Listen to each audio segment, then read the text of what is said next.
kita ngobrol bareng dengan hati terbuka dan pikiran yang lemah. Oke, waalaikumsalam nih Kak Kavi. Jadi teman-teman, hari ini kita bakal bahas topik yang cukup krusial dan agak sensitif ya, karena ini lagi ramai diperbincangkan baik di medsos maupun di real life nih. Jadi topiknya ini nggak cuma nyentuh tentang isu sosial dan agama, tapi juga nyangkut nilai-nilai dasar tentang batas-batas dan identitas yang ditetapkan oleh agama Islam. Benar banget Kak, kita akan bahas fenomena transgender ini, transgender dan feminisme ini lebih tepatnya, terutama dikaitkan dengan kasus yang baru-baru ini itu lagi marak gitu, lagi viral. Oh iya nih, lagi booming yang terakhir banget nih. Benar, ini tuh kasus dari selebgram transgender. Kalau teman-teman tahu mungkin namanya tuh Isa Sega ya. Ya, Isa Sega. Nah, dia tuh melakukan ibadah umroh dengan menggunakan pakaian perempuan seperti gamis dan hijab. Padahal tuh kalau rumornya sih dia tuh katanya cowok gitu. Tapi rambutnya panjang kan dia. Iya, makanya itu. Iya, makanya akan bahas di sini. Iya, rame banget tuh. Jadi perilakunya itu yang pas dia umroh itu menuai banyak banget kritik dan bahkan ada yang menyebutnya itu sebagai bentuk penistaan agama. Nah, ini udah parah banget sih. Tapi kita nggak mau buru-buru buat ngehakimin si Isa Sega, karena nanti kita bakal bahas di sini dari berbagai sisi, yaitu baik dari sisi agama, sosial, dan hukum, serta kita juga bakal nyantumin solusi yang membangun, serta ada kritik yang mungkin bisa disampaikan dari narasumber kita. Mami itu belum pulang ya, Mami masih di tanah suci haram ya, masih di tanah suci ini ya, Masjidil Haram ya. Kak Fitri pun sibuk dengan kerjaannya, kalian fitnah-fitnah ya.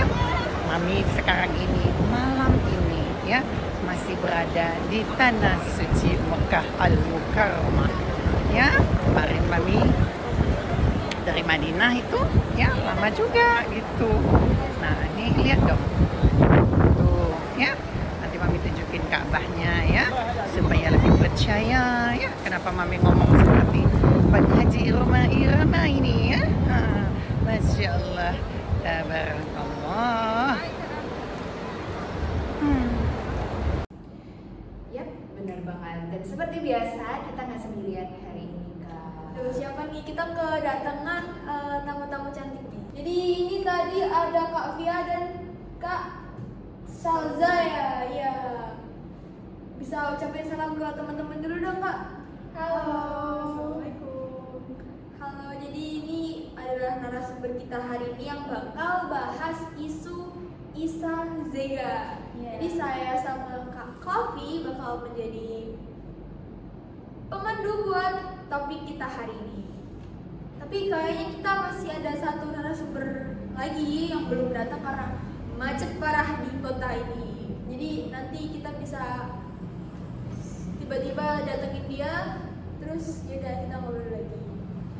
Oke, langsung aja Kak, kita masuk ke pokok bahasan kita hari ini.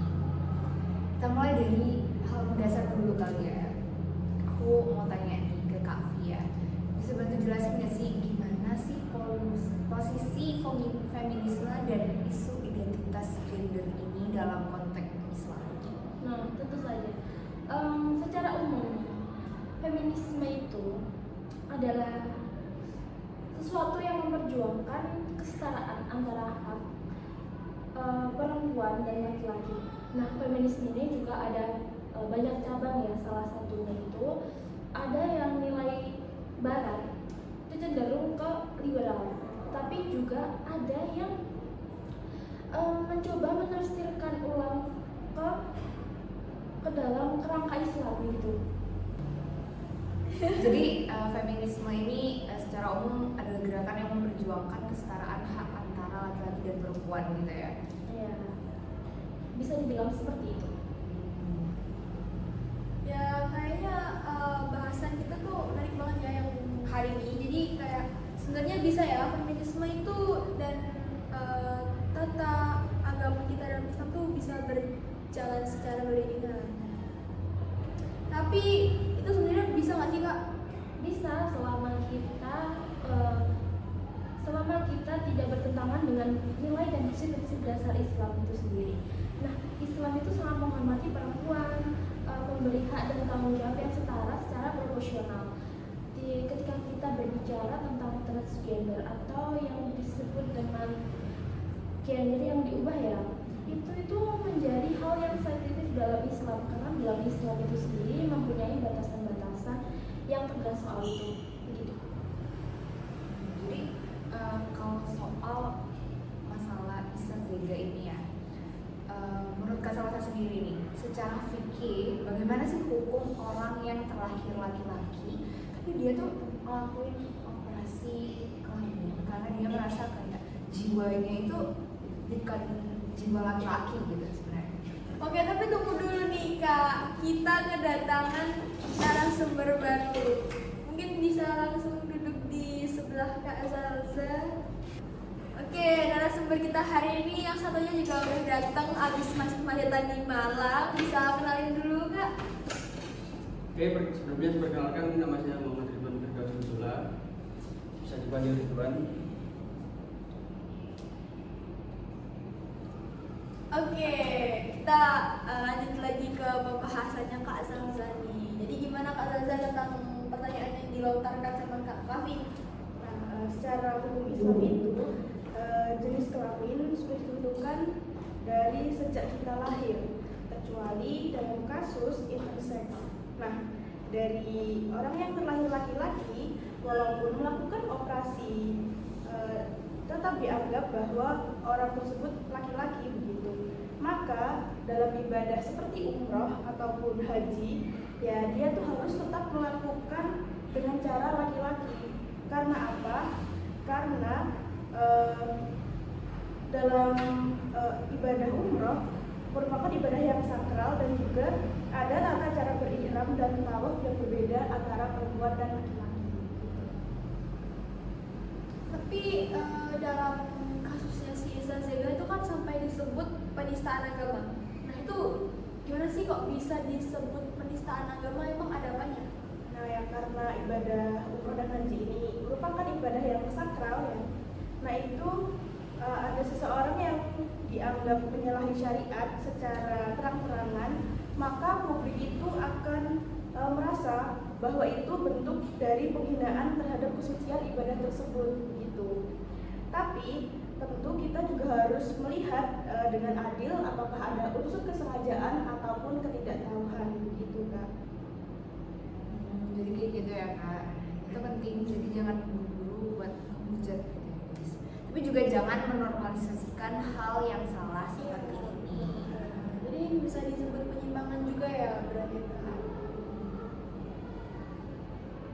Selanjutnya kita bakal bahas itu sih. Bentar dulu. Kan yang kemarin tuh si Isa Zega tuh dia rame karena dia influencer ya. Nah, berarti kalau bukan influencer tetap bisa disebut penistaan agama bukan? Tetap bisa. Tetap ya. Iya. Jadi nggak melulu karena dia influencer yang punya banyak apa namanya followers, impactnya gede. Jadi langsung dicap penistaan agama tuh sebenarnya juga nggak boleh karena kita harus lihat dari berbagai sisi dulu. Bener apa nggak Kak? Iya benar. Betul. Terus ini kita juga bakal bahas itu sih. Kan ini Kak Ridwan bisa kasih perspektif hukum nih buat kita. Jadi gimana sih Kak secara hukum negara, apakah tindakan si Isa Zega ini bisa dikategorikan sebagai penistaan agama? Kalau menurut saya pribadi itu bisa ya, karena di hukum negara pun sudah dijelaskan dalam pasal 156A KUHP memang mengatur tentang penistaan agama ini. Tapi dalam prakteknya harus dibuktikan juga dalam diri dia itu niatnya memang benar-benar ingin menistakan agama atau masih kelabu nih, niatnya apa di dalam hati dia itu seperti apa. Oh, jadi kita juga nggak bisa langsung ngecap gitu ya? Bisa langsung ngejudge dia. Tapi masyarakat tuh kayaknya udah bereaksi keras gitu sama masalah ini. Sebenarnya iya, tapi ini menandakan adanya kegelisahan di masyarakat itu kayak apa ya? Penistaan agama itu seolah-olah itu menjadi apa ya, kayak semacam bukan dinormalisasi ya, kayak sudah kayak bukan kebiasaan juga, tapi kayak mereka itu bermuka dua gitu loh. Kayak misalnya agama mereka dilecehkan, tapi kalau mereka menistakan agama orang lain itu kayak secara nggak sadar gitu. Dia play victim gitu ya. Berarti emang bener ya statement kalau netizen Indonesia tuh punya dua muka. Jadi kayak kasusnya Isa juga kan awalnya dia kayak judge tuh, nah pas ada penjelasan tiba-tiba yang judge tuh tiba-tiba kayak ya kemarin gini gitu. Memuji ya, Kak. Iya. Jadi menurut Kak Salza juga nih gimana nih? Setuju banget ya, karena dalam hal menyampaikan kebenaran itu kita bisa dilakukan dengan cara yang tidak marah-marah gitu, tapi dengan ilmu dan akhlak yang baik. Nah, juga Nabi Muhammad SAW itu sudah menasihati bahwa orang yang salah bisa kita berikan pemahaman dengan cara yang lembut gitu. Jadi dari perspektif hukum tuh kayak gitu teman-teman. Sekarang nih aku pengen tanya sih sama Kak Fia, gimana sih masyarakat tuh bisa bersikap bijak sama fenomena-fenomena kayak gini? Karena kan dengar kayak mereka tuh sampai ada yang ngubah KTP-nya jadi kelamin lain. Waduh, udah melampaui batas banget ya itu. Nah, yang pertama kalau dari aku itu memperbanyak edukasi ya pastinya. Karena banyak orang itu salah jalan bukan karena niat mereka buruk, karena ketidaktahuan mereka atas hal itu. Jadi kebanyakan dia itu merasa insecure, ikut-ikutan, sudah nyaman dengan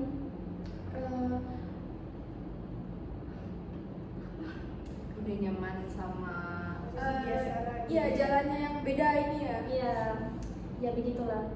Terus yang kedua itu harus mengedepankan dakwah yang membangun. Nah, membangun apa nih?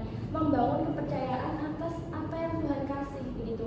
Tuhan kasih apa nih? Kasih kita perempuan nih, ya udah kita bersyukur atas apa yang Tuhan berikan. Jadi jangan mengubah cewek menjadi cowok, cowok menjadi cewek begitu ya.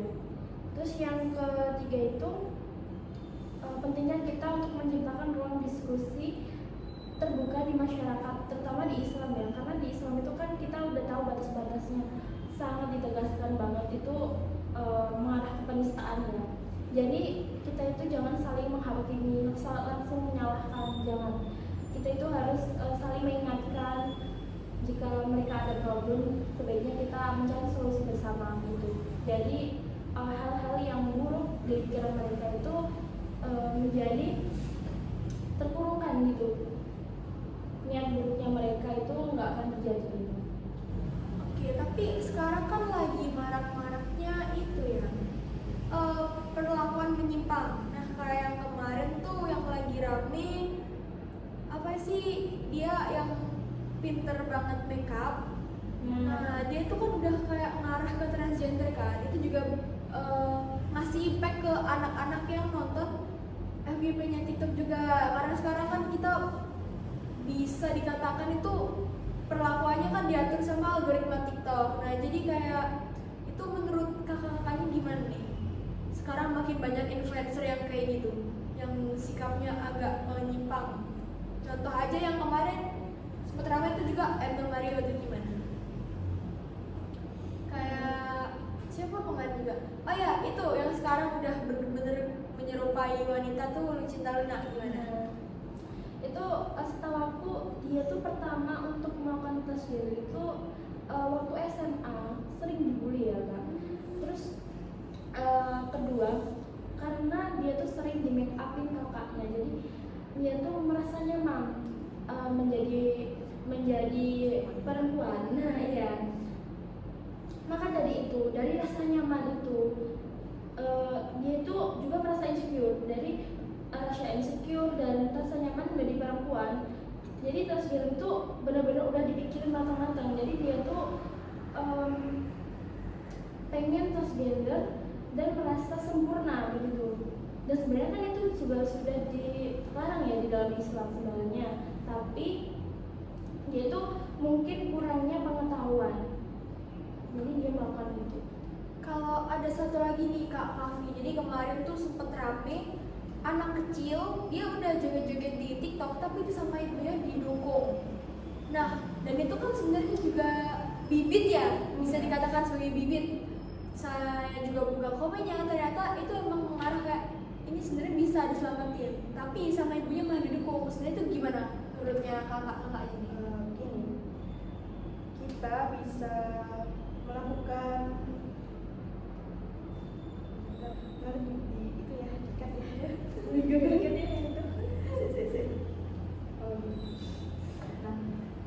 Jadi kita bisa melakukan pemahaman yang secara pelan-pelan, terutama dalam peran keluarga nih Kak, yang sangat penting bagi kita. Nah, jadi semisal kita dalam sosial media itu kan marak ya kayak hal-hal begitu, kita tuh harus lebih bijak lagi gitu, dan menyaring bahwa perlakuan ini loh yang kurang baik dalam agama, bahkan hukum Islam, hukum negara pun tidak diperbolehkan gitu.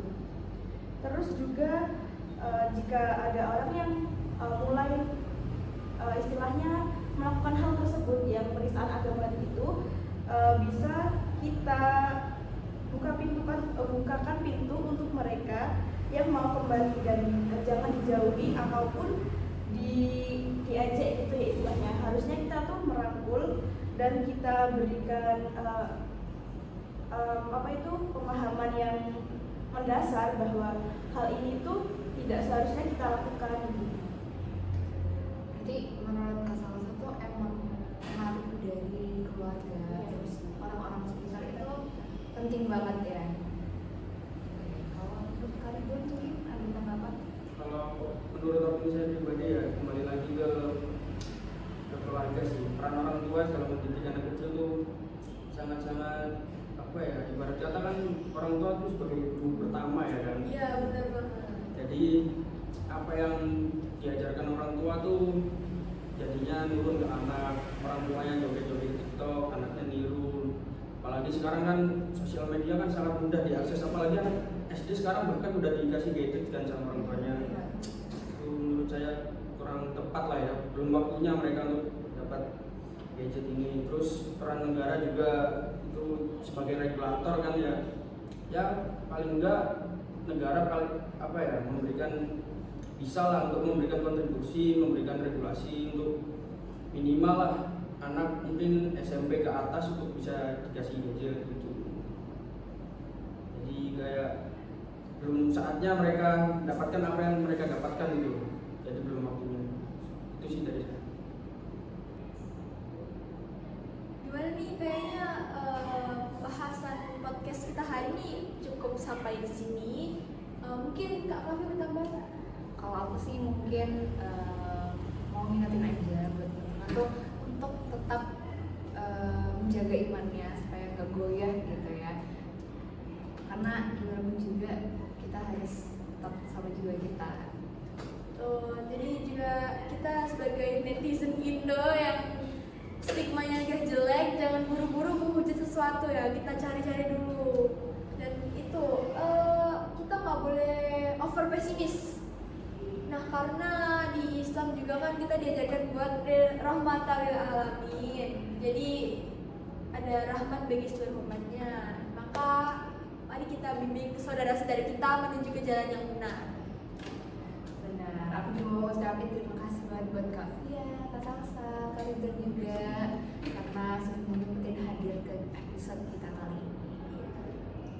Mungkin cukup dari kita sebagai host, kita tutup. Sampai jumpa lagi di episode selanjutnya. Dadah.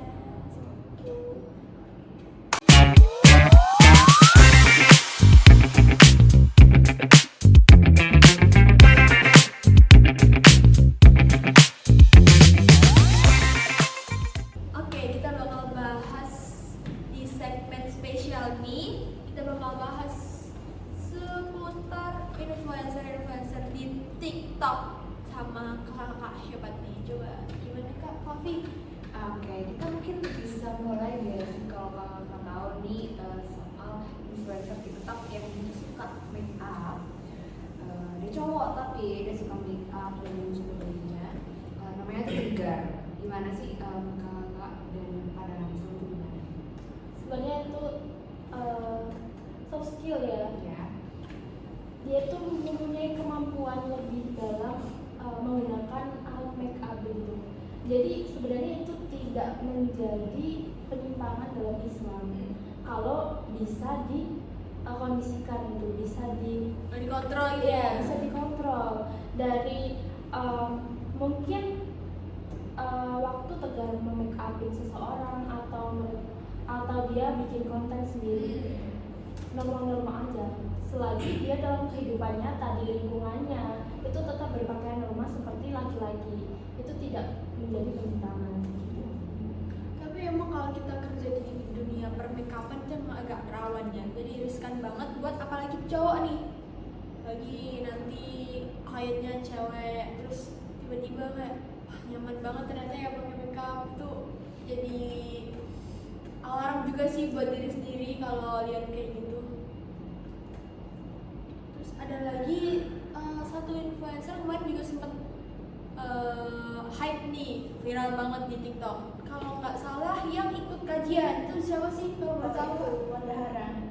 Dia kan seorang cowok nih. Cuman dia kan karena dia bekerja sebagai fashion stylist, nah, jadi dia ada sedikit mungkin ya jadi berbelok gitu. Terus dia juga datang dalam kajian anak-anak itu menggunakan niqab yang seharusnya tidak dia kenakan dalam kegiatan tersebut, karena itu kan termasuk dalam bagian cewek ya, jadi termasuk masuk ke penistaan agama juga gitu kan. Tapi yang paling parah dari kasusnya itu kayaknya dia duduknya di Barisan perempuan gitu. oh jadi yang bikin rame itu ya. Kalau Kak Ridwan sendiri nih kesel gak sih ngeliat kayak gitu? Kan Kak Ridwan Sebagai juga cowok ya kesel sih, kayak apa ya, nggak sama wajarnya gitu dia melakukan hal seperti itu, apalagi kan dia cowok tulen gitu kan. Ya kita tahu dia kerjanya seperti itu, tapi ya jangan dinormalisasi untuk semua itu dia ikut ke situ gitu, kayak tiba-tiba belok gitu, apalagi cara pakaiannya apa Harus bisa ya memposisikan ya. memposisikan Iya, diri gitu. benar-benar. Jangan melampaui batas lah intinya. Oke. Aduh influencer siapa lagi ya? Banyak banget. Itu mungkin yang katanya suaranya tuh agak feminim gitu, tapi sebenarnya dia cowok tulen gitu. Oh iya, itu kalau nggak salah namanya tuh Dandi kalau nggak salah. Itu menurut kakaknya nih gimana? Dia tuh sebenarnya cowok, cuman suaranya dari gerak-geriknya dia tuh cewek. Mungkin slay ya. Iya, Iya. bisa dikatakan slay. Jadi kayak apalagi anak-anak zaman sekarang kan dia apa ya, anak cowok sekarang tuh kayak nggak ada manly-manly-nya gitu. Jadi Kurang gentle gitu. iya, jadi malah feminisme semua kayak ini kayaknya. Itu gimana nih algoritmanya juga? Ada tanggapan dari aku nih, mungkin di siapa itu? Dandi. Iya, dan itu mempunyai ciri khas dari suaranya ya. Iya. Mungkin emang dari keturunannya itu udah lembut banget gitu suaranya. Jadi kita beranggapan dia itu slay, tapi nggak tahu ya itu dibuat-buat atau emang dari sananya gitu. Berarti itu bukan termasuk kayak penyimpangan gitu kan? Tergantung ya, tergantung cara Sudut pandangnya nggak sih? iya, Bedanya dia? tergantung pada orang dan dia tergantung dia caranya itu menyampaikan gimana begitu. Oke, kita bakal masuk segmen satunya lagi nih, juga nggak kalah spesial karena yang kemarin-kemarin tuh bener-bener rame banget. Bisa nebak nggak nih kak? Kira-kira bahas apa? Apa nih? Mafia Selawat. Oh itu bener-bener lagi rame banget. Ini bukan lebih ke feminisme, tapi kita lebih menjorok ke arah penistaan agama. Karena nih Kak Raffi, kemarin tuh yang lagi hype-hype-nya tuh yang joget-joget di atas panggung. Pengajian. Iya, pengajian. Sama yang itu penontonnya yang lagi ngaji nih joget-joget gini-gini itu yang cewek. Aduh itu bener-bener diutarakan. Jadi menurut kakaknya gimana nih? Apalagi Kak Ridwan kayaknya suka banget sama sholawat nih. Gimana Kak Ridwan? Menurut saya pribadi gimana ya? Itu kan acara sholawat tuh ya, yang dimana itu posisi kita tuh harus khidmat. Iya benar-benar. Ibarat kata kita kan di situ kita menghadirkan seorang Rasulullah gitu kan. Kita kan mahalul qiyam, apalagi mahalul qiyam kan di situ Rasulullah hadir. Terus ditambah apalah joget-joget itu gak jelas. Menurut saya apa ya? Kurang lah masyarakat Indonesia Kurang itu. menjaga kesopanan ya. Ya gitu. Jadi adab juga kan. Adabnya apalagi itu kan acara yang memang acara umum tapi ya kok ya tahu tempat gitu loh. Itu kan acara sholawat, bukan acara dangdutan apalagi itu kan. Kalau joget-joget di situ coba kaya sekali ya. Oh, iya benar banget sih ya. Pengajian tuh menurutku sakral gitu, sakral juga kan. Itu untuk kita Aku jadi doa ya. Ya sarana itulah pengen siraman rohani. Iya benar. Tapi sekarang kayak nggak ada bedanya sama musik-musik biasa. Sebenarnya bagus sih yang lagi hype sekarang tuh Sabil Taubah kalau nggak salah. Iya. Ya tapi kemarin kayaknya juga sempat ada sedikit di bagian intronya. Kayak apa ya kemarin itu? Rame di TikTok tuh gara-gara intronya kayak lagi di diskotik. Oh, iya. Kemarin. Pakai accent horror gitu lah. Nah zaman sekarang juga kebanyakan tuh yang soal itu tuh mengutamakan di itunya gitu, bukan Musiknya ya? musiknya lebih ke tren yang situ-situnya, lebih gak mengutamakan tujuan awalnya kita tuh sholawatan tuh harusnya ngapain gitu, kita mencari berkah gitu kan, yang baik lah istilahnya gitu. Ya sama itu sih sekarang lagi marak-maraknya gus-gusan juga sama yang kemarin. Itu siapa ya yang lagi hype ya yang kemarin ya? Oh ya dia cewek itu. Iya. Tapi, tiba-tiba merubah penampilannya terjadi cowok gitu. Jadi kayaknya dia dari kecil cewek ya, dia juga pakai hijab, tapi dia udah gede itu iya berubah dirinya tuh kayak cowok gitu, penampilan kayak cowok. Apalagi tuh anaknya Ya iya, aslinya tuh dia jadi itu bisa sebagai contoh sebenarnya ya, tapi malah Itu gak begitu. bagus. Iya. kayak gitu tuh menurutku emang public figure itu adalah contoh buat kita masyarakat umum nih di masa sekarang ini yang marak banget sosial media. Itu emang harus kasih contoh yang bagus gitu buat kita semua. Apalagi sekarang kan info itu nyebarnya cepet banget. Dan pastinya anak-anak di bawah umur itu akan sering mencontoh apa yang mereka lihat di sosial media gitu. Kalau dari aku pribadi dia mau nanya, kalau sholawatan yang dulu sama sekarang lebih prefer yang mana nih? Yang Dulu dulu gak sih? dari pengalaman aku nih ya, Iya. memang aku pernah ngikutin seperti itu ya. Nah dari dulu itu kalau sholawatan ya intinya aja sholawatan gitu. Kalau di musiknya tuh nggak terlalu yang dibikin-bikin kayak sekarang gitu. Jadi kita lebih fokus ke berdoa ataupun kita bermunajat gitu. Apalagi yang dibilang tadi Kak Ridwan, kalau kita mahaliyah otomatis kita itu mendatangkan Rasulullah gitu kan. Nah kalau sekarang tuh lebih ke yang cewek-cewek itu yang seharusnya kita tuh sebagai cewek berperilaku yang sopan gitu di depan umum, dia tuh justru malah dengan joget-joget dan dengan lengkak-lingki badannya tuh yang nggak seharusnya gitu di depan umum gitu.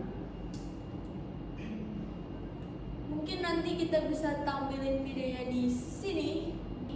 Oke, jadi itu tadi segmen spesial kita. Kita udah bahas soal negara yang suka makeup. Iya, jangan tegarnya tuh bukannya gue yang dulu. Ya, bukan. Negara yang jago makeup. Terus juga kita bahas sholawat juga yang penistaan agama yang joget-joget udah jelas itu. Kita bahas yang anak kiai itu. Mungkin sampai sini aja kan ya Kak.